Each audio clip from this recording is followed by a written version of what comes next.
ஹரிநாராயண துரித நிவாரண பரமானந்த சதாசிவசங்கர நாள் என் செய்யும் வினைதான் என் செய்யும் என்னை நாடி வந்த கோல் என் செய்யும் கொடுங்கூற்று என் செய்யும் குமரேசர் இரு தாளும் சிலம்பும் சதங்கையும் தண்டையும் சண்முகம் தோளும் கடம்பும் எனக்கு முன்னே வந்து தோன்றினது. ஓம் அனுமந்தாய வித்மகே வாயு புத்திராய தீமகே தந்தனோ மாருதி பிரச்சோத்யா பட்டீஸ்வரம் ஸ்ரீ விஷ்ணு துர்க்கையே போற்றி. உலகெங்கிலும் வாழ்ந்து கொண்டிருக்கும் ஸ்ரீராம் ஆஸ்ட்ரோ யூடியூப் சேனல் நேயர்களுக்கு டாக்டர் சைதை ராஜாவின் அன்பான வணக்கங்கள். நாம் இப்பொழுது இந்த எபிசோடில் வார ராசி பலன்கள் அக்டோபர் 5ஆம் தேதி முதல் 11ஆம் தேதி வரைக்கும் உள்ளடக்கிய நாட்களுக்கு கிரகங்கள் ஒவ்வொரு ராசிக்கும் எப்பேற்பட்ட பலனை வழங்கப் போகிறது என்பதை பார்க்கலாம் வாங்க. அதற்கு முன் எங்களுடைய சேனலை பார்த்து கொண்டிருக்கும் அன்பர்கள் இதுவரைக்கும் சப்ஸ்கிரைப் செய்யாதவர்கள் சப்ஸ்கிரைப் செய்து கொள்ளும்படி கேட்டுக்கொள்கிறோம். ரைட் சைடில் சப்ஸ்கிரைப் இருக்கும், பெல் பட்டன் இருக்கும், ரெண்டுத்தையும் ப்ரெஸ் பண்ணிங்கன்னா அடுத்த நொடியே எங்களுடைய வீடியோ உங்களை நோக்கி வர துவங்கிவிடும். 8/10/2025 மிதுன ராசியில் இருக்கக்கூடிய குரு பகவான் அதிசாரம் பெற்று கடக ராசிக்கு வந்து சஞ்சாரம் செஞ்சு பலனை தரப்போகிறார். 6/10/2025 பௌர்ணமி திதி வருகிறதுங்க.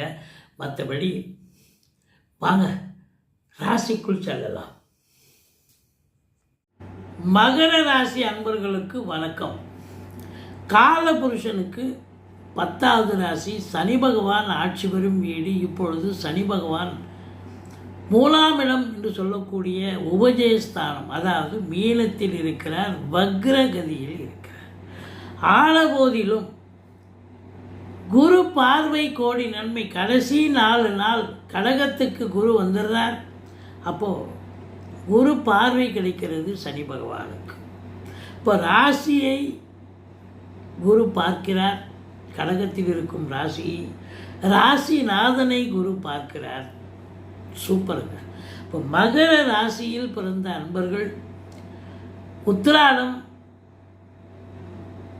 3-4 அதாவது 2-3-4 பாதங்கள், திருவோணம் அவிட்டம் 1-2 பாதங்கள் உள்ளடக்கியது இந்த மகர ராசி அன்பர்களுக்கு. ராசியை குரு பார்ப்பது, ராசிநாதனை குரு பார்ப்பது சூப்பர். சாதிக்கும் நேரம் 2இல் ராகு பகவான் இருக்கிறார். முதல் 3 நாள் குரு பார்வையில் இருக்கார், மிதுனத்தில் இருக்கிற குரு. அப்புறம் கடகத்துக்கு வந்ததுக்கப்புறம் பார்க்க முடியாது. அப்போது உங்களுக்கு 2இல் ராகு இருக்கிறது நிறைய ப்ளஸ்ஸும் இருக்குது, மைனஸும் இருக்குது. அதாவது எக்ஸ்ட்ரா குடும்ப மேன்மை ஏற்படும், பொருளாதார மேன்மை இருக்கும், குடும்பத்தில் நல்ல சம்பாத்தியம் இருக்கும். ஆனால் ஒருத்தருக்கு ஒருத்தர் பேசுவதில் எச்சரிக்கையாக பேச வேண்டும். ஏன்னா வாக்கு ஸ்தானத்தில் ராகு அமர்ந்துட்டாலே ஒரு நேரம் உங்களுக்கு நல்லா இருந்ததுன்னு சொன்னால் சூப்பராக கொடி கட்டி பறப்பீங்க. இந்த நேரம் நீங்கள் பேசுகிறதுலாம் ஜெயிக்கும். ஒரு வழக்கறிஞராக இருக்கார், இந்த நேரம் பார்த்தீங்கன்னா அவருக்கு வந்து பெரிய லெவலில் பூமப்பாயிடுவார். இல்லை ஒரு ஜோசியராக இருக்கார், இல்லை ஒரு யூடியூப்பில் நடத்திட்டுருக்கார் ஒரு அன்பர், இந்த காலகட்டம் ரொம்ப பெரிய லெவலில் கொண்டு போகும். நேரம் தாங்க ஒரு மனுஷனை தூக்கி விடுது. கிரகங்கள் கையில் தான் காலமே இருக்குது. ராகுவ பட்டீஸ்வரம் விஷ்ணு துர்க்கையை வழிபாடு பண்ணுங்க. இந்த மகர ராசி அன்பர்கள் சாதிக்க முடியும். ராகு பகவான் நல்லதே பண்ணுவார். ஆனால் பேசுகிறதே எச்சரிக்கையாக பேசணும். மற்றபடி முயற்சி ஸ்தானத்தில் சனி ராசிநாதன் இருக்கார், குரு பார்வையில் இருக்கார். 3ஆம் இடத்தை குரு பார்க்கறது, எடுக்கின்ற முயற்சி, அந்த முயற்சி ஸ்தானாதிபதியே உச்சமடைஞ்சிருக்கார். அப்போ நீங்கள் எடுக்கிற முயற்சி இமாலய வெற்றி பெறும் என்று சொன்னால் மிகையாகாது. இளைய சகோதரர்கள் உங்களுக்கு மிகுந்த ஆதரவோடு அரவணைப்போடு செயல்படுவார்கள். அவங்க வீட்டுக்கு நீங்கள் போக, உங்கள் வீட்டுக்கு அவங்க வர, பரஸ்பரம் ஒற்றுமையாக இருக்கக்கூடிய நேரம். இந்த பிபிஓ சாஃப்ட்வேர் போன்ற நிறுவனங்களில் பணிபுரியும் அன்பர்களுக்கு ஒரு பொற்காலம் என்று சொன்னால் மிகையாகாது. நாளுக்குடைய செவ்வாய் 4ஆம் இடத்தை பார்க்கிறார். சூப்பர். அப்போது பூமி சம்பந்தப்பட்ட விஷயங்கள் ஏதோ ஒன்று உங்களுக்கு நல்லது நடக்க போகுது. உங்கள் அபிலாஷை என்ன? ஏதாவது காலிமனை வாங்கணுமா, இல்லை ஏற்கனவே வாங்கி வச்சிருக்கிற காலிமனையில் வீடு கட்டணுமா, இல்லை ஃப்ளாட்டு வாங்கணுமா? இப்படி உங்களுடைய அபிலாஷை என்னவோ அது கண்டிப்பாக நிறைவேறும். 4ஆம் இடத்து அதிபதி செவ்வாய் பார்க்கிறார். அப்போ கண்டிப்பாக இந்த வாரம் ஏதோ குடும்ப உறுப்பினர்கள் உட்கார்ந்து பேசி ஒரு சுப முடிவை எடுப்பீர்கள். அது சக்ஸஸ் ஆகும் என்று சொன்னால் மிகையாக. அது மட்டுமல்ல, நாளுக்குடைய செவ்வாய் 10ல் இருக்கிறார். அப்படி எடுத்துக்கலாம் இல்லையா? அப்போது உங்களுக்கு ரியல் எஸ்டேட் பிரமுகர்கள், ஃப்ளாட் ப்ரமோட்டர்ஸ், பில்டர்ஸ், கட்டிட கலைஞர்கள், இடம் வாங்கி விற்கக்கூடிய அன்பர்கள், செங்கல், மணல், ஜல்லி, ஹார்ட்வேர்ஸ் போன்ற பிரிவில் பணியாற்றும் அன்பர்கள், ரியல் எஸ்டேட் பிரமுகர்கள், ஃப்ளாட் ப்ரமோட்டர்ஸ் எல்லோருக்கும் பூமி சம்பந்தப்பட்ட விஷயம், அதாவது அனைவர்களுக்கும் ஒரு வேலை வாய்ப்புகள் கிடைச்சி நல்ல ஒரு சம்பாத்தியத்தை, சந்தோஷத்தை முகத்தில் பார்க்கக்கூடிய ஒரு காலகட்டம் இது அப்படின்னு சொல்லலாம். 10ஆம் இடத்துல செவ்வாய் இருக்கார். காவல்துறை, தீயணைப்புத்துறை, மருத்துவத்துறை, இராணுவத்துறை, ரசாயனத்துறை,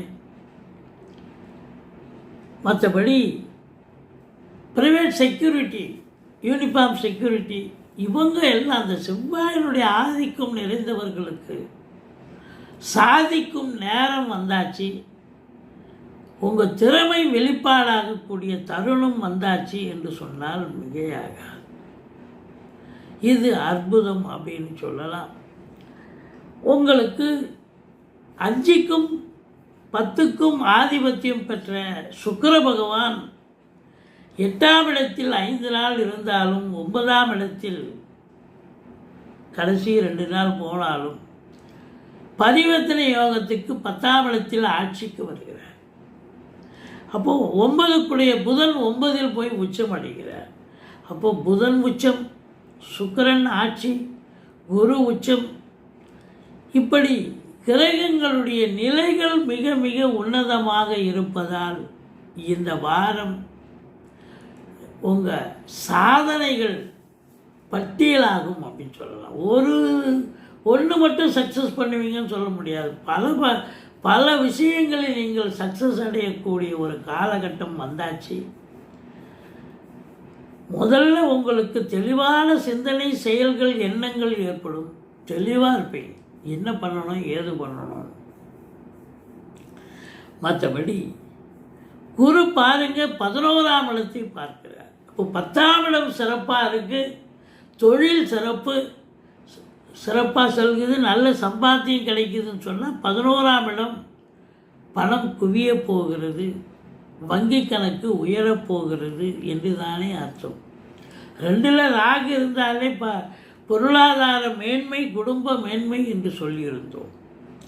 இப்படி உங்களை பொறுத்தவரையிலையும் இந்த ராசியில் பிறந்தவர்களுக்கு உச்சம் பெற்ற குரு பகவான் உங்களுக்கு 12க்குடையவன், 3க்கும் 12க்கும் உடையவர்.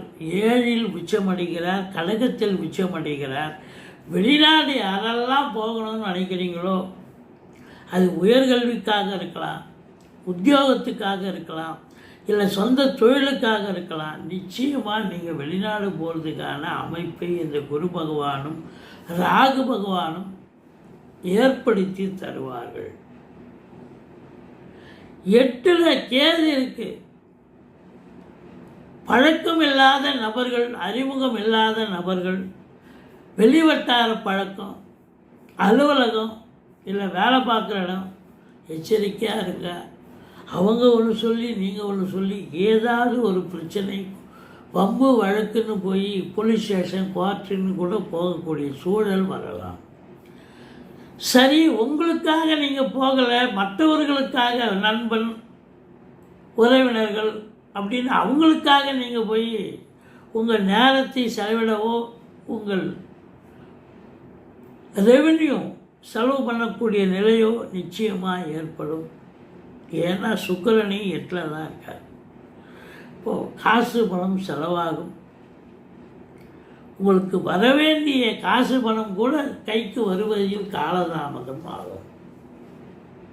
மற்றபடி இந்த வாரம் 2ல் ராகு இருக்கிறதால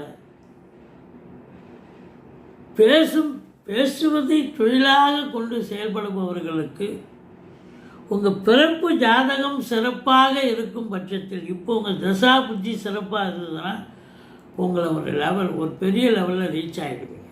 ஆனால் அதே நேரத்தில் தசா புத்தி சரியில்லை அப்படின்னு சொன்னால் அதில் பாதாளத்தில் கூட இட்டு போயிடும் இந்த ராகு பகவான். அதனால் விழிப்புணர்ச்சியாக இருங்கள், எச்சரிக்கையோடு இருங்கள். 11ஆம் இடத்தை குரு பார்ப்பது என்பது முதல் திருமணம் முறிவு ஏற்பட்டு 2வது திருமணத்திற்காக காத்திருக்கும் அன்பர்கள், அவங்களுக்கு நல்லது நடக்கப் போகிறது. சட்டுப்பட்டு திருமணம் இன்னொரு 2வது திருமணத்துக்கான அமைப்பை இந்த குரு பகவான் ஏற்படுத்தி தருவார். மற்றபடி வெளிநாடு போகணும்னு நினைக்கிறவங்க தாராளமாக போங்க. ஆன்மீக பயணம், இன்ப சுற்றுலான்ற பேரில் போயிட்டு வந்தாலும் உங்களுக்கு சந்தோஷமும் ஆத்ம திருப்தியும் கண்டிப்பாக கிடைக்கும். மொத்தத்தில் உங்களுக்கு இந்த ராசி அன்பர்களுக்கு நிச்சயமாக இந்த வாரம் பல சிறப்புகளை பெறக்கூடிய, சந்தோஷங்களை அடையக்கூடிய அற்புதமான ஒரு வாரமாக விளங்கப் போகிறது என்று சொன்னால் மிகையாகாது. எங்களுடைய வீடியோ பிடிச்சிருந்தால் லைக் பண்ணுங்கள், ஷேர் பண்ணுங்கள், சப்ஸ்கிரைப் பண்ணுங்கள். மறக்காமல் சப்ஸ்கிரைப் பண்ணுங்கள். நீங்கள் என்ன கோயிலுக்கு என்ன பரிகாரம் பண்ணலாம், பட்டீஸ்வரம் விஷ்ணு துர்க்கையை வழிபாடு செய்து கொள்ளுங்கள். மற்றபடி உங்களுக்கு குறை ஒன்றும் இல்லை, மறைமூர்த்தி கண்ணா என்று சொல்லக்கூடிய அளவுக்கு தான் இந்த வாரம் சிறப்பாக இருக்குது. நன்றி. வாழ்க வளமுடன்.